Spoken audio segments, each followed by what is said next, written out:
Hello everyone, I'm Neena Mishra, your chemistry teacher. So I'm going to explain the periodic table, modern periodic table here. So as you see here that in our periodic table there are total 18 vertical columns. In our modern periodic table there are total 18 vertical columns. So these are our vertical columns 1, 2, 3, 4, 5, 6, 7, 8, 9, 10, 11, 12 and 6, 18, right?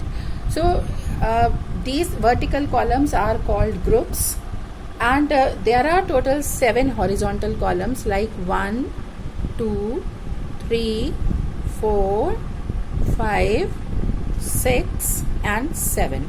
So these 7 horizontal columns are called periods.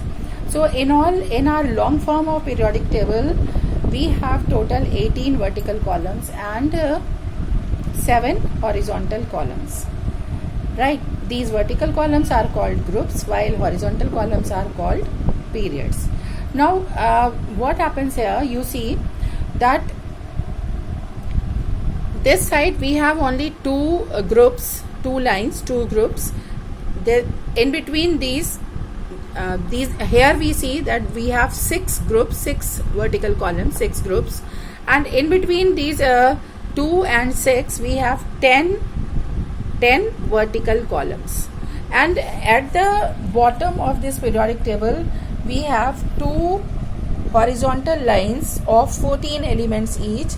First one is known as lanthanide and second one is known as actinides.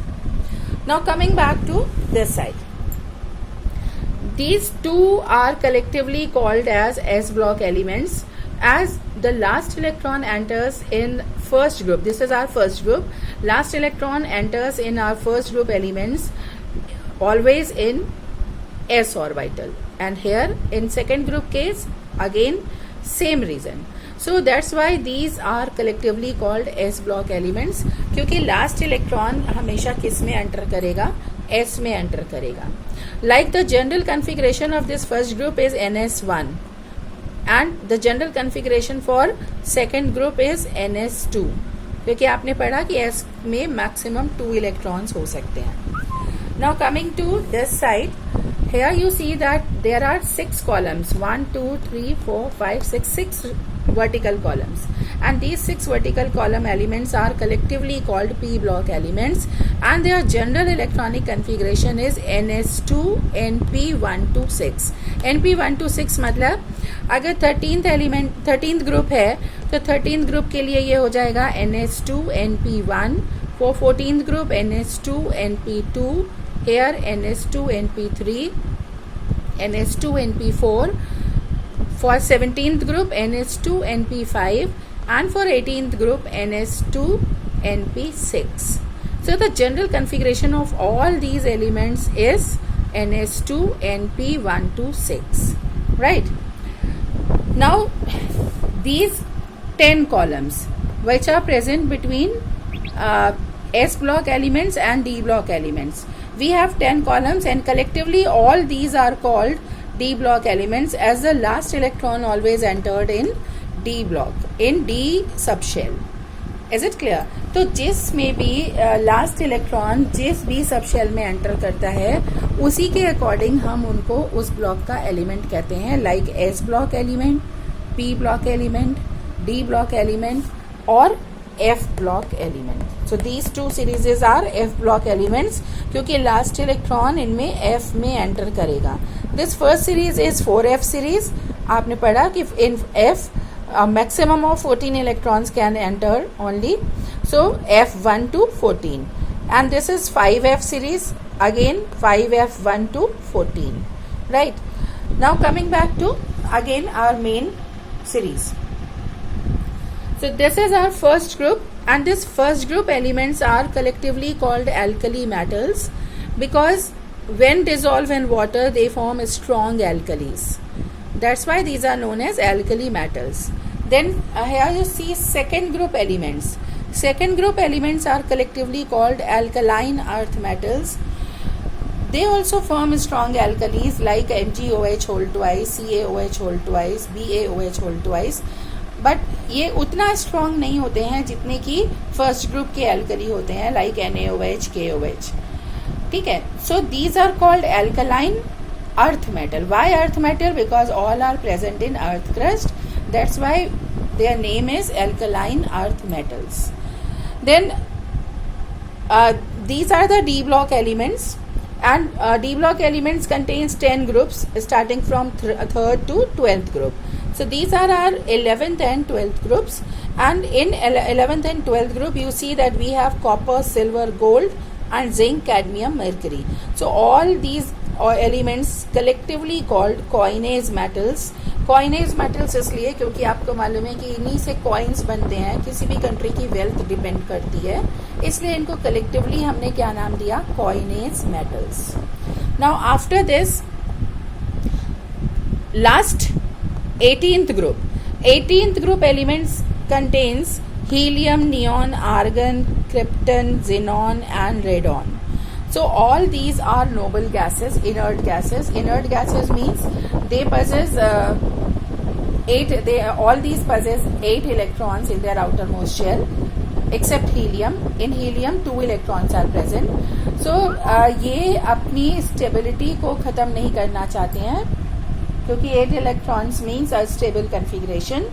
तो ये अपनी stability को हटाना नहीं चाहते हैं, और इसलिए ना तो ये इलेक्ट्रॉन लूज करने को इजीली रेडी होती हैं और ना ही ये इजीली गेन करती हैं. So simply we say that these are inert. ठीक है, chemically unreactive, right. Exceptions are here because nowadays we know that there are so many compounds formed by xenon.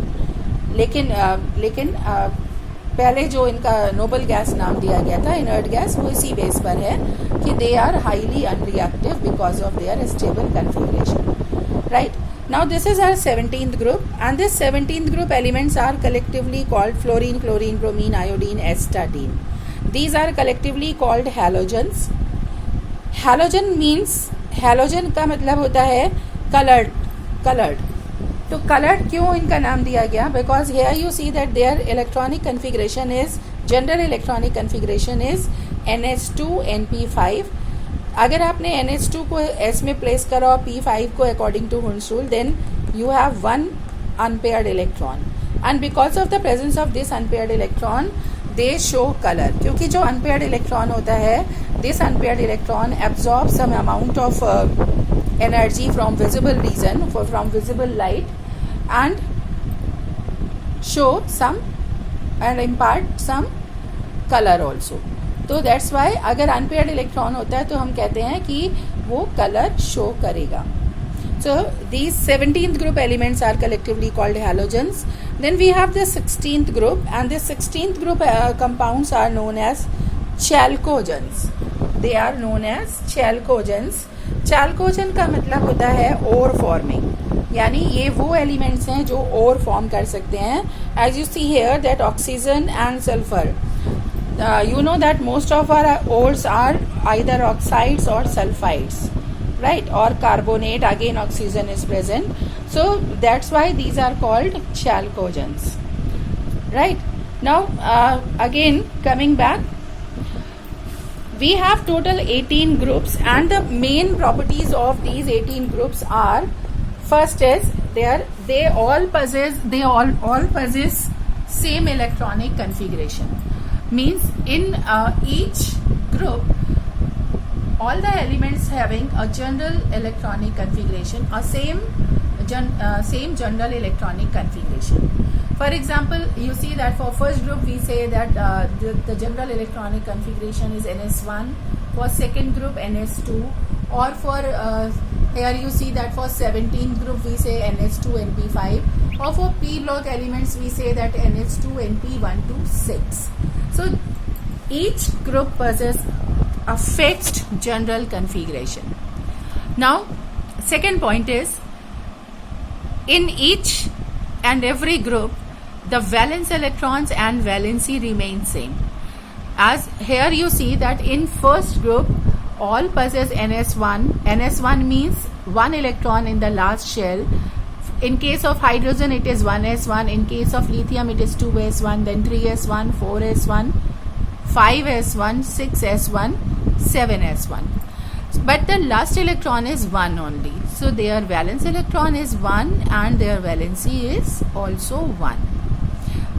S block के लिए जितना जो valence electron होता है वही उसकी वैलेंसी भी होती है.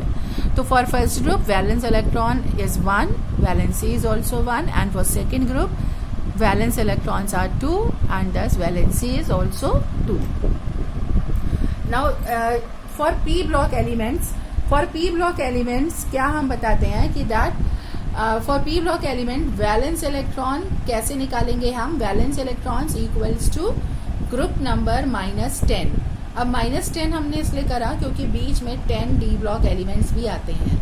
So for p we always use that valence electron equals to group number -10.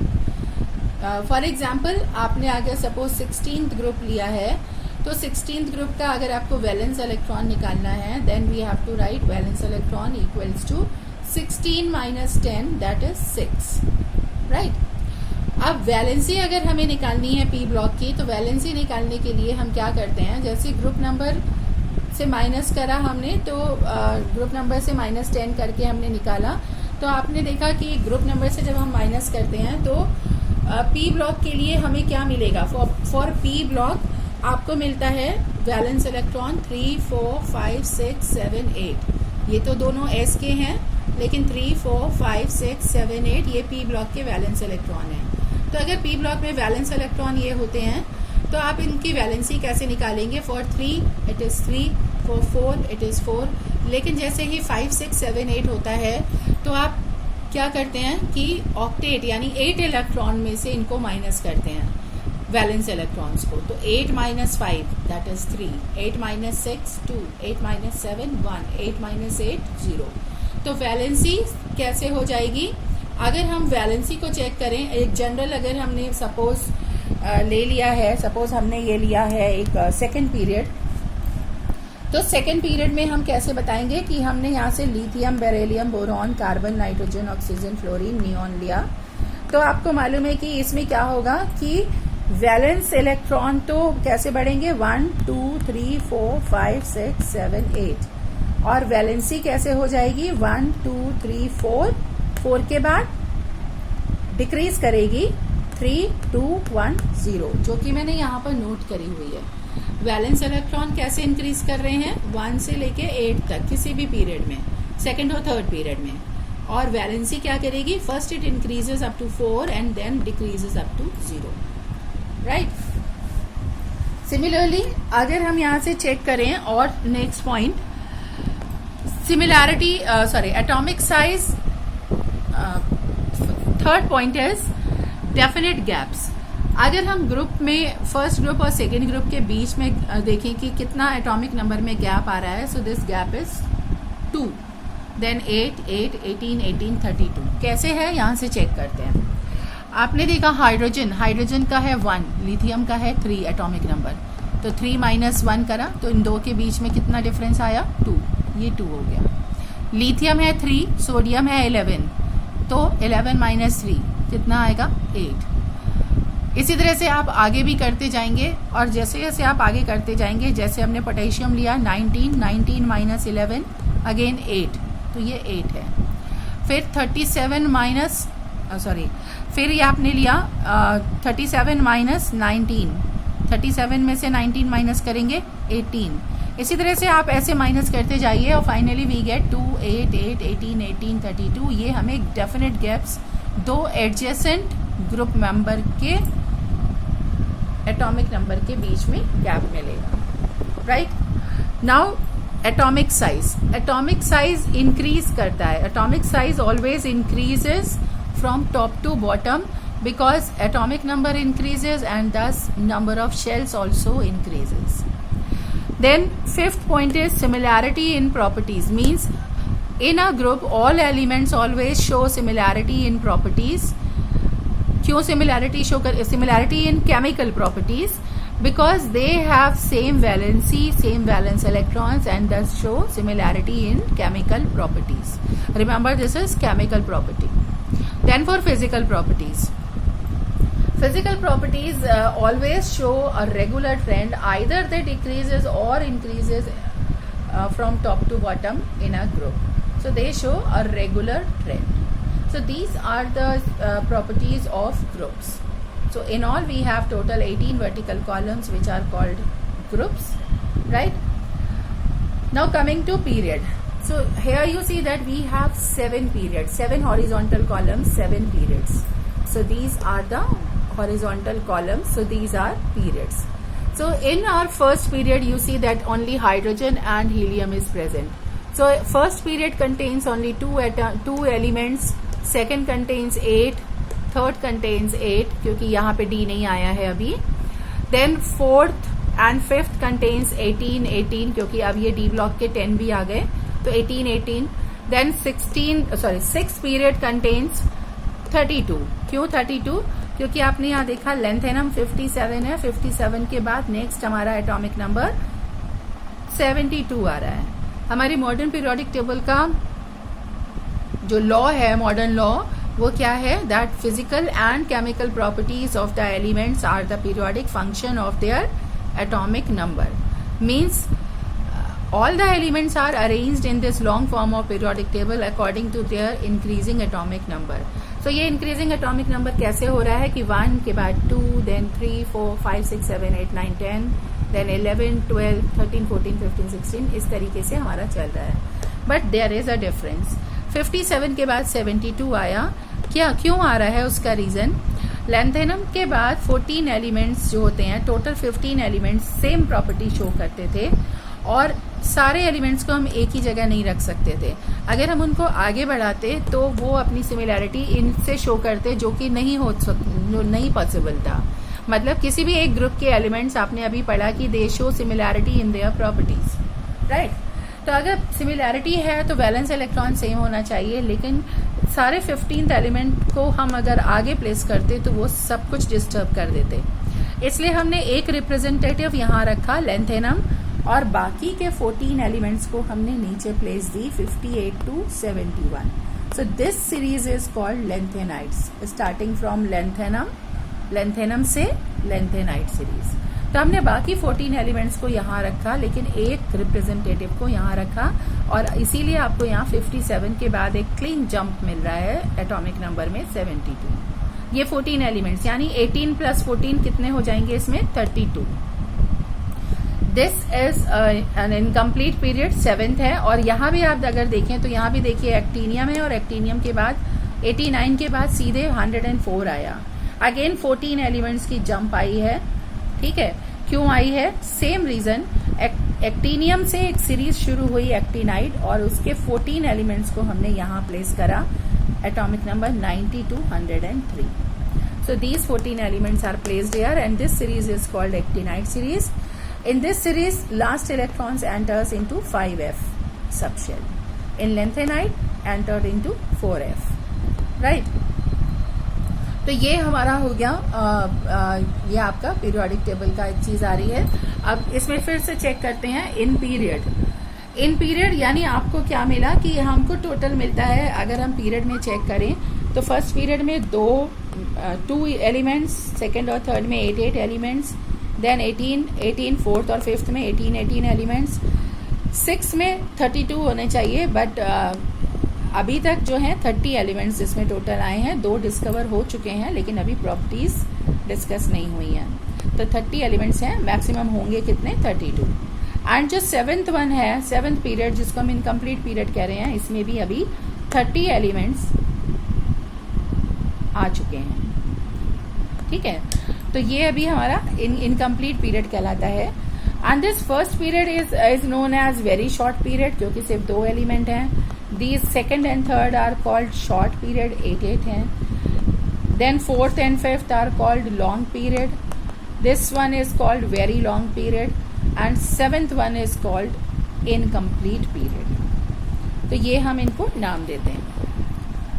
Now coming to here again, in a period electrons are always entered in same valence shell. कैसे same valence shell में enter कर रहे हैं इसको भी देख लेते हैं. हमने ये पीरियड लिया और इस पीरियड में देखिए लिथियम का कॉन्फ़िगरेशन हो गया 1s1 1s2 2s1. बरेलियम हो गया 1s2 2s2. Boron 1s2 2s2 2p1। ठीक है, अब 1s2 2s2 इन सब में आएगा, इसलिए मैंने नहीं नोट करा है, पर अब इसमें p में एक एक करके इलेक्ट्रॉन फेल होंगे। तो कार्बन का हो जाएगा 1s2 2s2 2p2, N nitrogen का 2p3, oxygen 2p4 2p5 and 2p6। मतलब आपने देखा कि इन सभी में सेकंड शेल में इलेक्ट्रॉन एंटर कर रहा है, चाहे s में कर रहा हो चाहे p में कर रहा हो। तो सेकंड शेल में इलेक्ट्रॉन एंटर कर रहा है, इसलिए हमने लिखा कि electron always enter in same valence shell. और अगर सेम वैलेंस शेल में एंटर करेगा तो ऑटोमेटिकली वैलेंस इलेक्ट्रॉन्स और वैलेंसी दोनों ही क्या होंगे, चेंज होंगे। ठीक है, नाउ ये हमने आपको ये लास्ट पॉइंट दिया है, valency and valence electron also changed. Now second point is atomic size decreases from left to right across a period. आपने पढ़ा हुआ है 10th में कि from left to right across a period as effective nuclear charge increases, number of protons nucleus में increase करेंगे, effective nuclear charge increase करेगा, and that's why क्या होगा कि size slightly shrinks and thus atomic size decreases across a period. तो atomic size क्या हो जाएगा, it decreases from left to right. Metallic character decreases and non metallic character increases. So here in our periodic table, you know that these are strong metals. So first in our periodic table we have metals. फिर ये हमारे D block आ रहे हैं। D block soft metals होते हैं। उसके बाद P block में हम अगर आए तो P block में देखिए ये हमारा metal है। फिर metals इसमें non metal metalloid सब आ जाते हैं। उसके बाद क्या होता है कि धीरे धीरे इधर हमारे आने पर ये non metals होते जाते हैं और फाइनली ये हमारा इनर्ट गैस ग्रुप आ जाता है। यानी हमने जीरो के इधर नॉन मेटल्स लिए हैं और जीरो के इधर मेटल्स लिए हैं। ठीक है, जैसे आप मैथ्स में करते हैं कि जीरो के ऊपर प्लस और जीरो के नीचे माइनस, सेम वे यहाँ पे पीरियोडिक टेबल में भी मेटल्स और नॉन मेटल्स को क्लियरली डिस्टिंग्विश कराया गया है by using inert gases, right. अब जब हम यहाँ से इधर मूव करेंगे, जैसे हमने यहाँ पर पीरियड लिया है ये, तो जैसे जैसे हम इधर मूव करेंगे मेटालिक कैरेक्टर स्ट्रांग होगा फर्स्ट ग्रुप में, लेकिन फिर ये डिक्रीज करेगा और metallic character decreases and non metallic character increases. तो नॉन मेटालिक कैरेक्टर इंक्रीज कर रहा है। तो आपको ये पॉइंट दिया गया है, metallic character decreases, non metallic character increases. Electropositive character decreases. जैसे जैसे नॉन मेटालिक कैरेक्टर हमारा डिक्रीज करेगा तो जो जितना स्ट्रांग मेटालिक होता है वो उतना स्ट्रांग इलेक्ट्रोपॉजिटिव होता है। यानी मेटल्स जो होते हैं बड़ी आसानी से इलेक्ट्रॉन लूज करते हैं और आसानी से इलेक्ट्रॉन लूज करके किस में कन्वर्ट होते हैं, इलेक्ट्रोपॉजिटिव आयन फॉर्म करते हैं। ठीक है, तो इसलिए हम कहते हैं कि जैसे जैसे यहाँ से मेटालिक कैरेक्टर डिक्रीज करेगा वैसे वैसे इलेक्ट्रोपॉजिटिव कैरेक्टर भी डिक्रीज करेगा और इलेक्ट्रोनेगेटिव कैरेक्टर इंक्रीज करेगा। देन नेक्स्ट इज, आपने देखा कि यहाँ पर इलेक्ट्रॉनिक कन्फिग्रेशन चेंज हो रहा है। So there is a change in electronic configuration, और अगर इलेक्ट्रॉनिक कन्फिग्रेशन में चेंज होगा it means there is a change in chemical properties also, because number of valence electrons and valency also changes. Is it clear? Now next is how to find position of an element in periodic table. मतलब अगर हमें किसी element की position बतानी है तो हम इसको कैसे एक्सप्लेन करेंगे। तो किसी भी एलिमेंट की पोजीशन को बताने के लिए हम किस तरीके से एक्सप्लेन करते हैं, जैसे सपोज हमने ले लिया, हम पहला ले लेते हैं एक एग्जाम्पल एस ब्लॉक का। तो अगर हमने एस ब्लॉक का एग्जाम्पल लिया, मैं ब्लॉक भी नहीं बताती हूँ, आपको वैसे ही बताती हूँ कि हम कैसे ब्लॉक अरेंज करेंगे। लाइक आपने एग्जाम्पल ले लिया सोडियम, 11 है एटॉमिक नंबर, आपने इसका कन्फिग्रेशन लिखा 1s2 2s2 2p6 3s1। So last कितनी शेल यूज हो गई इसमें, 3 शेल। अगर 3 शेल यूज हो गई तो आपने इसका बताया कि हमको बताना होता है ग्रुप नंबर, पीरियड नंबर और फिर बताना होता है इसका ब्लॉक। यानी अब ये देखिए लास्ट इलेक्ट्रॉन किस में एंटर कर रहा है, एस में, तो ब्लॉक तो हमारा हो गया इसका एस। फिर टोटल शेल्स कितनी यूज हुई, 1 2 3, थर्ड शेल आ गई। तो अगर थर्ड शेल आ गई तो ये इसका पीरियड नंबर हो गया 3, ठीक है, तो इसका पीरियड नंबर हो गया 3। और चूंकि ये थर्ड शेल में आ रहा है और इसमें लास्ट में कितना इलेक्ट्रॉन है, 1, एस का है और 1 इलेक्ट्रॉन है, तो ग्रुप नंबर कितना हो जाएगा, 1।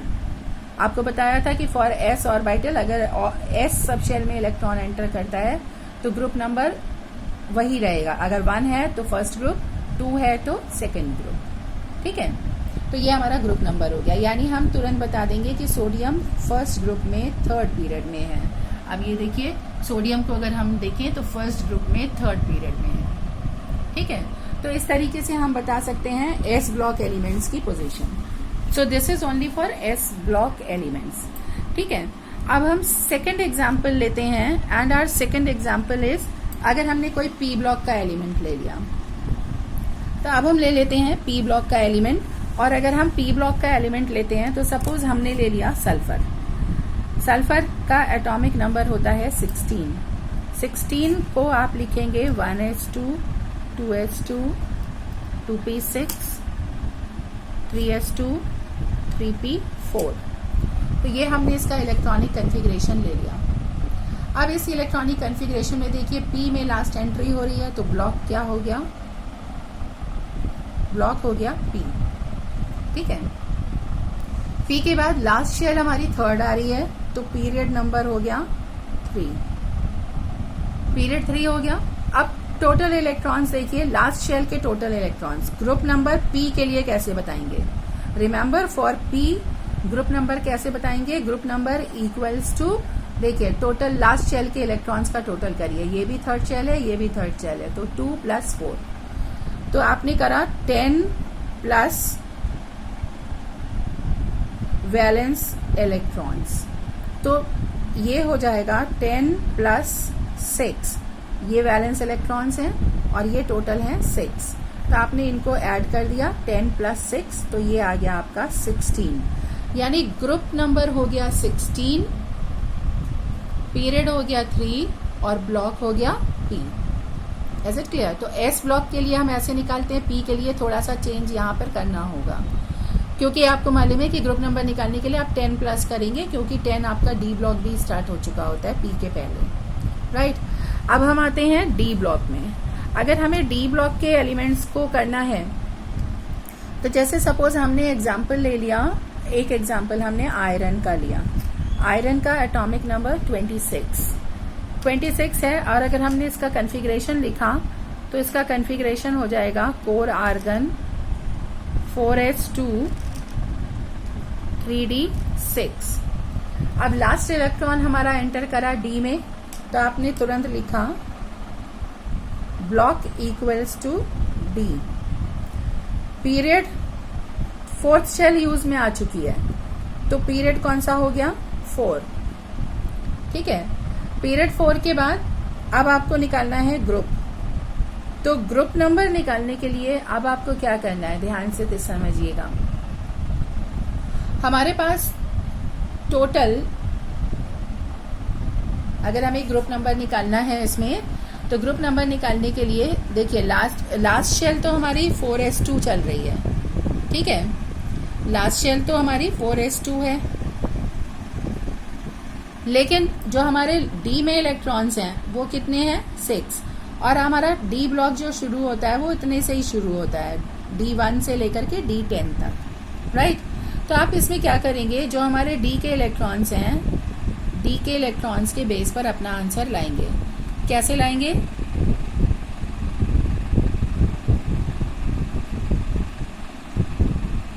कैसे लाएंगे, आपने 4s और 3d के इलेक्ट्रॉन्स को ऐड कर देना है। तो ध्यान से देखिए, डी ब्लॉक के लिए अगर डी ब्लॉक है हमारा, तो ग्रुप नंबर निकालने के लिए आप क्या करते हैं, आप यूज करते हैं n-1d electrons plus ns electrons, ठीक है। n-1d का मतलब एक शेल पहले का जो d आपने देखा ये 4th है और ये 3rd है, तो इसका आपने ऐड करा 6 इलेक्ट्रॉन प्लस उसके ऐड करे 2 तो ये हो गया 8th, तो ये 8th ग्रुप हो जाएगा। अब 8th ग्रुप देखिए, यहाँ पर देखिए इसको आयरन को पहले दो, ये हमारा आयरन है और इसके पहले देखिए 2 S के हो गए, फिर ये D के 6, 1 2 3 4 5 6, तो आपने NS2 और N-1D इनको ऐड करके निकाल लिया है टोटल 8th ग्रुप, तो ये हो गया इसका ग्रुप। ठीक है, तो इस तरीके से आपको इसकी कैलकुलेशन करनी आनी चाहिए कि कैसे हमको P के लिए निकालना है या D के लिए कैसे निकालना है। ठीक है, D का जो जनरल कॉन्फ़िगरेशन होता है, जो कि आपको बताते चल रहे हैं, D का जनरल कॉन्फ़िगरेशन क्या हो जाता है, NS122 N-1 D 1 to 10। अब D में आपको मालूम है 1 to 10 आता है, तो हम लिखते हैं NS122 N-1 D 1 to 10। जैसे कि आपने यहाँ पे स्कैंडियम लिया, तो स्कैंडियम टाइटेनियम, तो हम इन्हीं के एग्जाम्पल को लेते चलते हैं। अब हमने लिया scandium,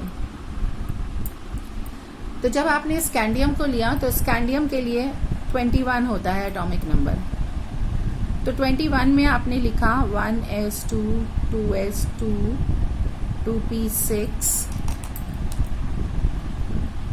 3s2 3p6 then 4s2 3d1, ये हमने इसका पूरा कॉन्फ़िगरेशन लिखा। ठीक है, अब इसी को आप इतने पूरे को ही आप क्या लिखते हैं, कोर आर्गन भी लिखते हैं। ठीक है, तो हमने लिखा कोर आर्गन 4s2 3d1। ठीक, अब इसमें देखिए ये हमारा क्या है, लास्ट शेल है, और लास्ट शेल को हम n इसलिए हमारी n की वैल्यू कितनी हो गई 4, तो ये हमारा 4 हो गया। अगर n की वैल्यू 4 है तो 4s2 आया, और तो d कौन सा यूज होगा, 4 - 1 यानी 3d, तो यहाँ देखिए 3d यूज हो रहा है, इसलिए हम इसका जनरल कॉन्फ़िगरेशन कैसे देते हैं, NS122 N-1 D। टाइटेनियम का ऐसे ही आपको देना है, तो टाइटेनियम के लिए, टाइटेनियम का हमारा टाइटेनियम नहीं लेते हैं, 22 होता है, थोड़ा सा और आगे बढ़ लेते हैं, कोबाल्ट। ठीक है, कोबाल्ट होता है 28 का लिखेंगे तो अगेन कोर आर्गन, अब मैं पूरा नहीं लिख रही हूँ, ऊपर लिखा हुआ है core argon 4s2 3d8, so NH2 N-1 D8। so hope it is clear to you all। बाकी का रेस्ट पोर्शन आपको बाद में फिर समझाएंगे, राइट।